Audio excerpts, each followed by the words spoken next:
Aujourd'hui, je vais vous parler de l'instant de Belgitude numéro 27 que je vous ai concocté et qui s'intitule La Belgique et l'Union européenne, amis ou ennemis. Tout d'abord, peut-on parler de démocratie au sein de l'Union européenne? Comme j'ai pu vous l'expliquer dans mon instant de Belgitude numéro 4 concernant la Seconde Guerre mondiale et les conséquences de celle-ci en Belgique, après celle-ci, il y eut la question royale et les dirigeants, de peur qu'un référendum ou une consultation populaire, différents thèmes pour dire la même chose, puissent potentiellement créer une guerre civile à l'avenir, ont tout simplement supprimé celui-ci. La consultation populaire serait juste là pour consulter, tandis que les référendums s'imposeraient aux autorités, ce qui est totalement faux, car des référendums pour ou contre la Constitution européenne ont eu lieu, notamment pour le non en majorité, à 55% en 2005 en France. Sarkozy, avec le traité de Lisbonne en 2008, a annulé ces référendums et à 62% aux Pays-Bas.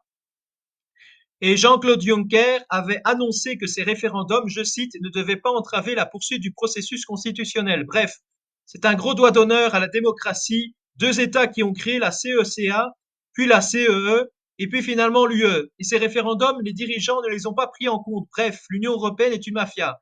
Revenons à la Belgique. Concernant la CECA, en 1957, les Belges, au niveau des sondages, semblaient être majoritairement favorables à la CECA. Cependant, il ne faut pas oublier qu'un sondage ne veut rien dire. Cela dépend de l'échantillon de personnes, de même que la façon de poser certaines questions qui peuvent mener à une certaine réponse. Ce qu'il était sûr, c'est qu'il n'y a eu ni consultation populaire, ni de référendum, la moitié des Belges étant ignorants par rapport à la CECA à l'époque. Donc on a eu deux choses contradictoires. D'un côté, d'après certains sondages de l'époque, la majorité des Belges étaient ignorants, donc ne se prononçaient pas, donc il ne peut y avoir une majorité d'opinion favorable. Et de l'autre côté, on a des sondages qui parlent d'une majorité d'opinion favorable. Contrairement à la France qui a fait un référendum malheureusement en faveur du traité de Maastricht de 1992, la Belgique, rien. C'est le Sénat belge qui a imposé avec une majorité de ses sénateurs ayant voté pour le traité de Maastricht de 1992. Ce qui est honteux, c'est que ces mêmes personnes vous expliquent que le peuple belge a voté pour eux et par conséquent, aucun référendum n'est nécessaire car de toute façon, ils sont l'émanation du peuple, mais c'est faux. Un programme n'est pas représentatif d'un parti. Un parti peut changer d'avis, adopter des mesures et des lois contraires à leur idéologie. Son parti, par intérêt pour le pognon ou pour s'arroger plus de privilèges, car souvent les politiciens mentent avant les élections pour ensuite nous faire un gros doigt d'honneur en faisant l'inverse de ce qu'ils nous ont promis.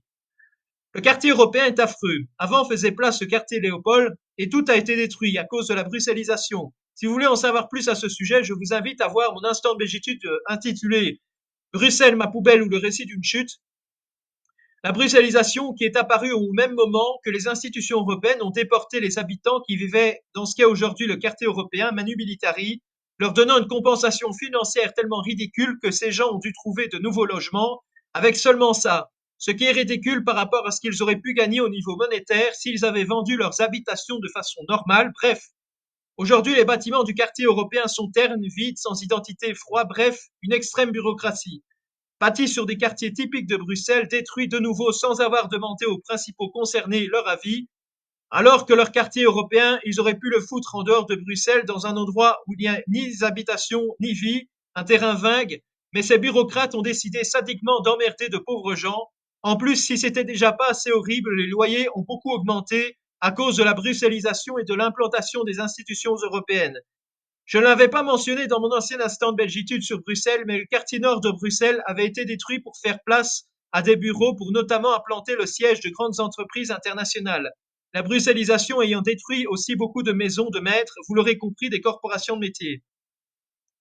L'Union européenne cause aussi d'autres sérieuses conséquences pour la Belgique. La Belgique est obligée de mettre en place des plans d'austérité qui limitent la flexibilité fiscale de celle-ci, le plafond étant au maximum à moins de 60% de dette publique et à 3% du PIB. D'autres choses que l'on peut aussi noter, c'est que l'Union européenne a des objectifs verts stricts, appelés Fit for 55, ont pour conséquence que l'industrie lourde, notamment de la sidérurgie à Liège et l'agriculture en Belgique, rencontre plusieurs problèmes, notamment pour celle-ci avec la volonté de l'UE de réduire la production de nitrates, ce qui irrite les agriculteurs.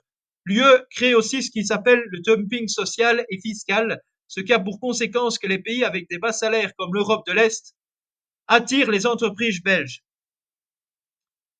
Il y a aussi le problème de la délocalisation des emplois, notamment dans les secteurs du textile et de l'automobile. Il y a aussi le port d'Anvers qui est concurrencé par rapport à Rotterdam. Mais si cela existe depuis bien plus longtemps, même si cela existe depuis bien plus longtemps que l'Union européenne existe, mais cela s'est intensifié.